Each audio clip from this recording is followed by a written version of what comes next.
Good evening, good afternoon, good morning, depending on where you are. It is another wonderful day at the International Great Black Read Aloud Day. It is Women's History Month, and we're inviting everyone, you still have time left in this month. We are inviting everyone to take some time and read about someone who's making history or made history in your field. Whether you are a teacher, whether you're a principal, a nurse, an actor, a model, whatever it is you do in life, whether you are a mother, there are there is someone who's making history or someone who made history in your field. And we are celebrating those women this month. And today is, well, our turn here at the International Great Black Read Aloud Day. And we're going to read about someone who is still making history in the field of writing, because this is what we do at the International Great Black Read Aloud Day. We give voice to words written by Black people around the world. Written by Black people around the world. And so our selection today is from our woman who is making history, is author, essayist, poet, and novelist, Miss Pearl Cleage. And one of my favorite authors, I admit, and I'll be reading today from one of my favorite books. So a little bit about Miss Pearl Cleage is that she has been in her field for over 40 years. She has written numerous plays, she has written numerous books, and she's still at it. She is a playwright in residence right now, and she's still writing. And it doesn't matter what it is you believe you're called to do, there is still time in your life to give your hand at it. If you start the journey, you never know, you may actually finish. And so we are reading from one of my favorite books, which is What Looks Like Crazy on an Ordinary Day. And it's a very funny book. And honestly, all of us have had days where things just seem crazy and you're like, it's just another Tuesday, but things look really crazy, right? So we are going to read from chapter 23, and this is when a little baby arrives. Imani arrived this morning. She is the quietest baby I've ever seen. It's almost like she knows her family history and is just glad somebody cared enough to take her home. She isn't about to make any waves. When the social worker handed her to Joyce, she was wide awake and looking at everything with this real serious expression on her face. The social worker, who turned out to be a former co-worker of Joyce's, said she didn't make a sound for the whole drive down. Be great for you. She stays that quiet, the woman said. Some of them scream bloody murder the whole time they're awake. Them. The way she said it made me feel sorry for Imani. She was already part of a group nobody wanted to deal with, crack babies. We looked at Imani, who looked back without blinking as if to say, can you imagine me acting the fool that way? No way. When the social worker left, Joyce sat down on the couch and held Imani on her knees so we could look into her face.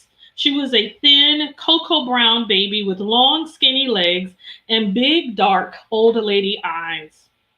We have the same stylist, I said, running my hand lightly over her perfectly bald head. It was warm and smooth. Isn't she beautiful? Beautiful, Joyce said, and leaned over to kiss the baby on both cheeks and smile into her face. Imani watched her intently without a trace of a smile back. She was also the most serious baby I had ever seen. The idea of chucking her under the chin or tickling her ribs was out of the question. I'll bet she has plenty to say, Joyce said. Don't you? But you have to get someplace safe before you tell your secrets. Isn't that right? I think that's right. Imani's eyes never left Joyce's face. Do you want to hold her? I hadn't really thought about it, but when Joyce asked the question, Imani turned toward me like she was waiting for the answer too. What could I say? Joyce put her in my arms and went into the kitchen to see what the social worker had brought from the hospital. Well, I said, wondering why there was such a strong urge to talk gibberish to babies. I resisted it. You made it, huh? Got born anyway. She looked at me with her old lady eyes like it had already been quite a trip. I was glad that she had landed here with us and hadn't had to go with her angry Aunt Mattie and her crazy Uncle Frank.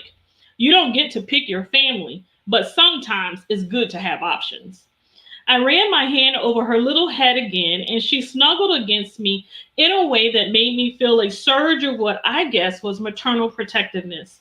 Imani had already kicked a drug habit cold turkey and outrun the HIV her mama was sending special delivery. She was stronger than she looked, and somehow that made me feel stronger too. You go, girl, I said, with your bad baby self. All of a sudden, I heard Joyce burst out laughing in the kitchen. But before she could explain, Eddie pulled up in the yard. Joyce stopped laughing long enough to introduce him to Imani. I handed her to him, and he held her easily, like it was a perfectly natural thing to do. I like that. It always pissed me off when men would go all thumbs if you asked them to hold a baby. Eddie even knew how to support the head. Imani gave him the same unblinking consideration she had bestowed on us, while Joyce showed us what was so funny. At the bottom of the bag, the social worker had brought with bottles, diapers, bibs, and teethering was a sort of harness thing that lets you pretend you're breastfeeding when you're really not. Supposedly, some brother wanted to experience the joys of breastfeeding and invented this bib with tubes to simulate that. Eddie and I agree this is not a brother that either one of us has any interest in getting to know. Bottle feeding is one thing, but trying to fool the kid into thinking the milk is coming from inside you when it's really cow's milk seemed a little weird. Joyce said we're just scared to open up to new experiences and that when Imani gets older, she's going to tell her how we acted.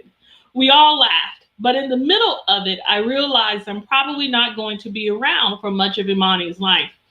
2 days ago, I wasn't even sure I wanted to spend the summer with this kid. But now I'm starting to really feel sorry for myself, picturing Eddie and Joyce witnessing her first steps without me, going to her dance recitals and softball games, taking snaps at her high school graduation. My brain went through a fast forward of Kodak moments where I was conspicuously absent. I almost started crying at how much I was going to miss. And then I thought, forget it. I'm well right now, and I'm not going to make myself sick worrying about what's going to happen next. So I took a deep breath, like they keep saying on this meditation tape, and tried to focus on being right in this room, right in this moment. And I actually felt better. It was amazing. I dragged that scared part of myself kicking and screaming into the present moment, and it was so good to be there. I started grinning like an idiot. I hope I can remember this feeling next time I'm blubbering into my pillow because I can't count on the next 30 years. One day at a time. I ought to have that tattooed on my forehead. One day at a time. Our selection tonight has been from Pearl Cleage, What Looks Like Crazy on an Ordinary Day. As I said earlier, one of my favorite books. And Pearl is making history, this Pearl, because she is still writing and still authoring and still creating plays. And her latest play was 2019.